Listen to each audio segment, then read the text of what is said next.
Okay, hello gunstock enthusiasts. Thought I'd turn the camera on for just a couple of minutes. Just can't think of all these things until I'm actually doing it. It's like, oh yeah, that's some valuable information I could share. So, if you looked at the last 6 minutes something video where I was getting ready to sand the thick goopy finish that I'd coated all over the buttstock trying to finish the cavernous grain pores. This is a continuation from that. So I sanded down to the wood. I was careful not to expose any new grain pockets. I did get to the bottom of, I believe, virtually all the grain pockets. I think they're all filled. And we'll see if I'm happy after half a dozen more coats of oil. But after doing the 320 sanding, mainly on the buttstock where I'd really gooped the finish on, and then once over the entire stock so that it was all down to the same level of the wood, then it looked like it was probably going to be done. So I went ahead and did a 500 grit wet sanding on it. So a couple of comments on that. One is, after the 320 sanding, I took it outside to the hose with spray of water, with the nozzle on spray, a fair amount of force, and sprayed it off really good. And then I wet the a square piece, maybe about 4 or 6 inches square piece of 500 grit wet dry sandpaper, and got it good and wet. And when using wet dry sandpaper in this fashion, what basically ends up happening is, for the most part, well, I don't know, most part, maybe 50%, some percentage of that 500 grit that's stuck on the paper will wash off the paper and mix in with the slurry of sanding that you're doing. And by this point of a project, even if you don't have previous experience, you probably have a pretty good feel for how much sanding it takes to remove the previous grit scratches. When we start at 80 grit and we go to 120, that's a lot of sanding. That's pretty significant. We go from 120 to 220. That's still a fair amount of sanding, but the 120 scratches aren't that bad and take somewhat less effort. And then when we transition to 320, again, it's a little bit less effort, but you kind of got a feel for it. So when you go from 320 to 500, at that 320 level that I sanded, I don't really want to remove a whole lot more wood and risk exposing grain pockets. I really just want to remove the 320 scratches. 500 grit scratches are going to be so fine that when they're filled with oil you won't see them. Now, some people do espouse the concept of sanding with the grain so that the sanding scratches kind of tend to visually disappear because they're going with the grain, and that is a true statement if you're going to finish wood at a coarse level of sanding.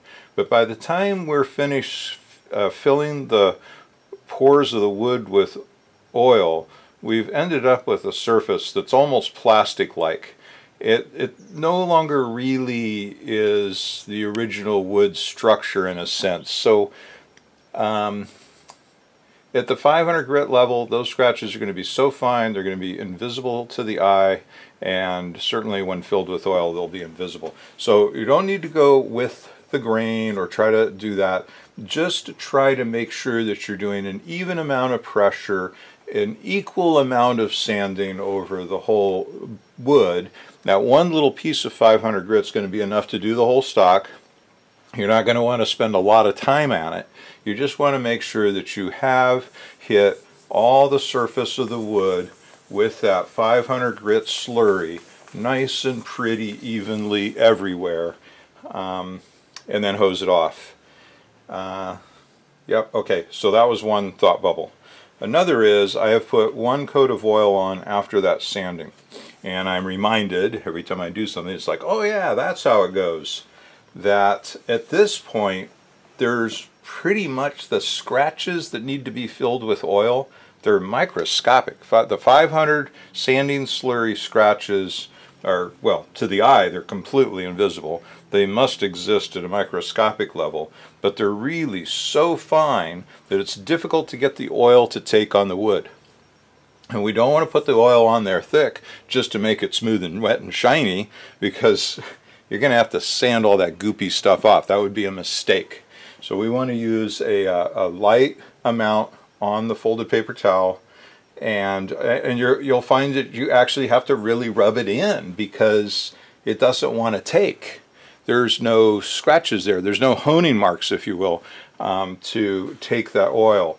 And so you're really laying, at this point, the wood's sealed. It can't absorb anymore. There's no scratches to fill with oil. So all we're really doing is applying a microscopically thin layer on top of this sanded, polished plastic wood surface.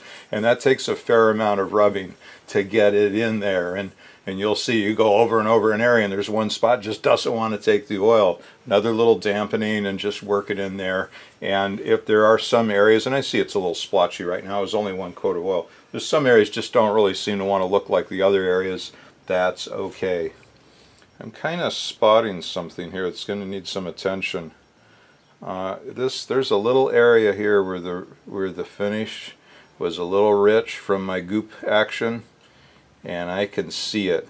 So I'm going to have to put this on pause and go hit that with a little more wet dry before we do another oil application. And frankly, the actual applying of the oil must be mind-numbing. It's probably not worth showing you, but I'm going to go do a little more wet dry on this one little spot.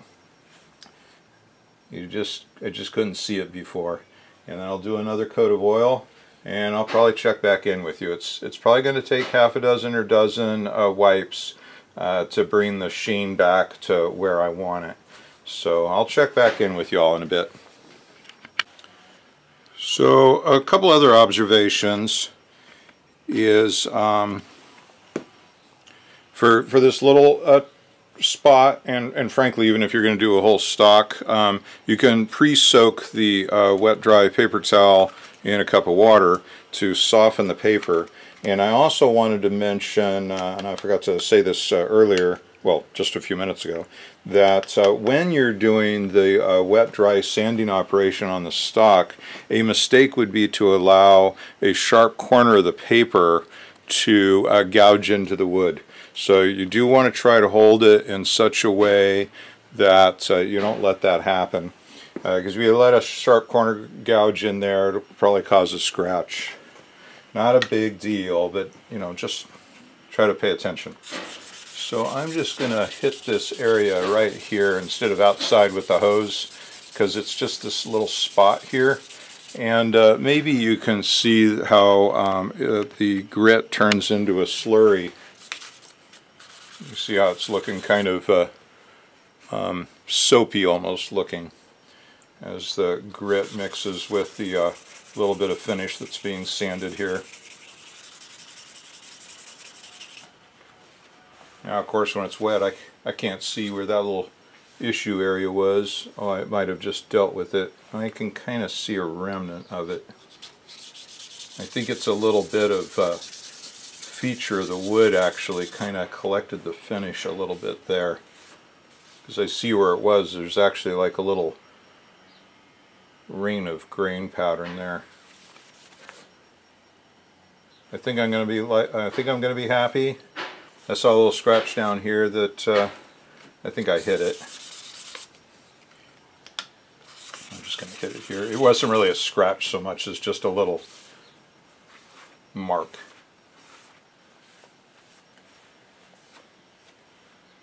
Oh, I see another little spot here. This is the challenge of choosing, in my case, I chose to use goopy finish, that it can be an extra challenge. I really would prefer you not use goopy finish if at all possible, and especially your home project. You got all the time in the world, because after you got half a dozen coats of oil on it, go shoot it. You've already finished it as good as anything you buy. More finishing than that can happen for years down the road. You know, every year you can just do a sanding on the stock and another half a dozen or dozen coats of oil, and over the years it'll slowly get filled. Or you can do what I do, you know, and just power through it, just get it all done. But certainly what I had to do here, what I chose to do, I didn't have to do it, but you know, I don't want to make this guy wait any longer for the stock.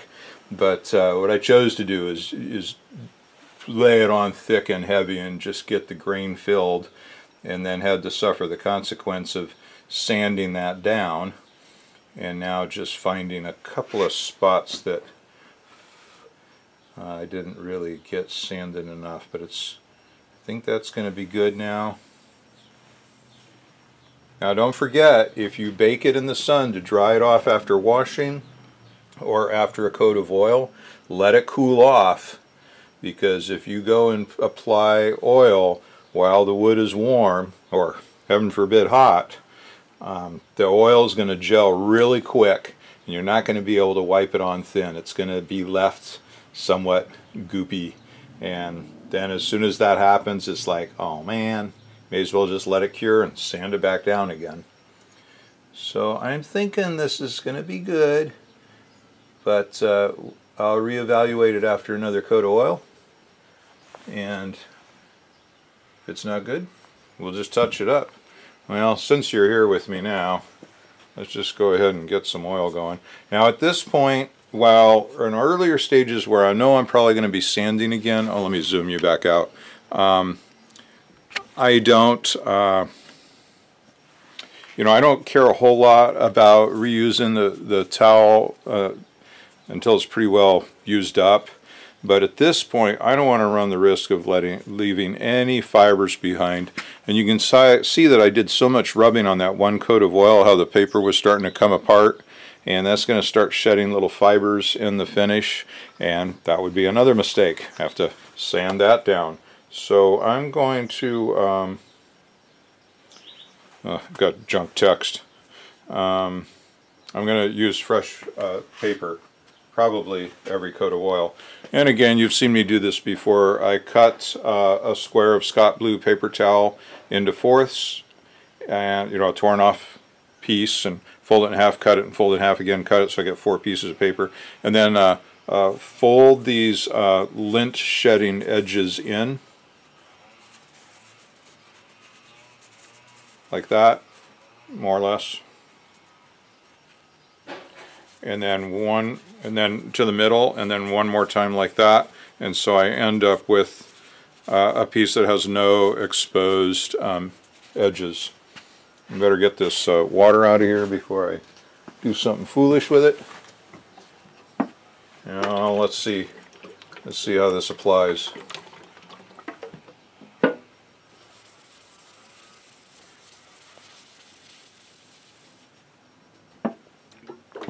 Maybe I should zoom in a little bit and see if we pick up what I'm seeing.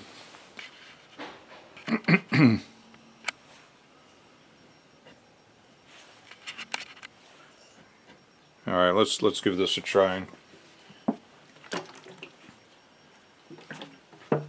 So you see there's little spots that just don't want to take the oil, but just rub over it and it will go over that area. It's probably a little bit like bluing, or anodizing for that matter. If there's the slightest trace of any oil on the metal, the anodizing won't take, and or in the case of steel, the bluing won't take. In the case of steel with bluing, you'll see the liquid, the acid or whatever it is, just like pull away from an area. You rub over it, rub over it. It'll be like, one fingerprint size spot. It just will not adhere to, and that's an area that's not going to color. Same thing with rust bluing. That's going to be an area that won't rust the same as everything else. And by the way, I should do a series on rust bluing. That is far and away the best steel protectant finish. All these other blues, they're just cosmetic. They don't do anything to prevent the steel from rusting. It just makes it look pretty. But rust bluing, very similar process. Very similar to everything that we do here with gun finishing, whether it's wood or aluminum or steel. We prepare the steel so that there's no grease or oil left on the metal. It can't be touched by a human hand after that time. And then you hang it in a rusting environment. And some old timers just hang it out under the eaves in the winter. That can work just fine. Nothing wrong with that. You can make a sweat box. See, just a little piece of finish got on my cloth there. Or you can use that material that is probably not going to come readily to my mind, that is used for cleaning soldering iron tips. It is, I can't remember. Can't remember the name of it. I have some of it. I'll do an actual focused video on this at some point and get all my information ready. But basically, this stuff I'm talking about, you can't have it open in your shop. It will cause every tool in your shop to rust, like overnight. You gotta be very careful with this mystery, unknown name stuff.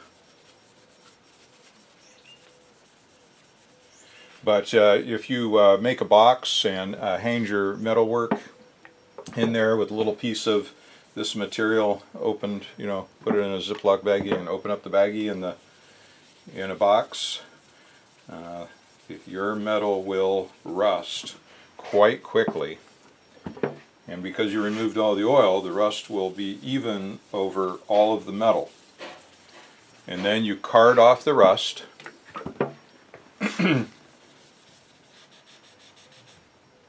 And you do it over and over. There's some other steps involved. But the point I want to make here is that you reach a point where the metal won't rust anymore. Even in the significant rusting environment. It's been rusted so many times and then carded off and hardened that it just won't take rust anymore. And that's really the best steel preparation. It has a unique appearance. It is a bluing, sort of. More like a browning, I guess. But it's a real steel protection. But it's kind of like finish a gun stock. All this rubbing. Doing a rust finish on metal is a lot of labor. Oh, this is looking so nice. I think we are approaching finished. I need another dozen coats or so here to, they're not really coats, wipings, in order to finish bringing the sheen back and have it look even everywhere. But it's looking really great. Gary, get excited. This is coming your way soon. Alright, now don't forget when you do the top of the forearm to go back along the outside in case you squished any over. Oh, this is an arm killer. I got weeks of doing this back and forth motion. I'm about done. Alright, and then I wipe on the outside top edge in case any squished over. And oh, you missed most of what I was doing there because I had you zoomed in. But look at that. Looking gorgeous. Oh, looks like I missed a little spot here.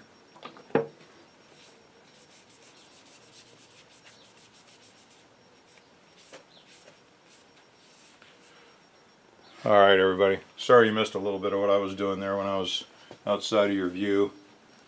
But, oh, here's another little spot. Now at this point, you can handle it. It doesn't feel wet at all. It feels like it's dry. And in fact, the oil will dry very quickly. It's not actually cured, but it's on there so microscopically thin that to the touch it just feels like a warm, silky, smooth finish. No stickiness. There's virtually no oil on it. We are just about done. And those are sort of some of the signs you can tell that you're approaching being finished. When you do the 500 grit wet sand and then it's really hard to apply the oil because it just doesn't want to take, you know the wood is solid sealed, there's no scratches taking the oil, and you're in the final stages. And here we are. Okay everybody, you know the routine. Like, share, subscribe, comment. Thank you so much for watching, and I'll be back shortly with something else.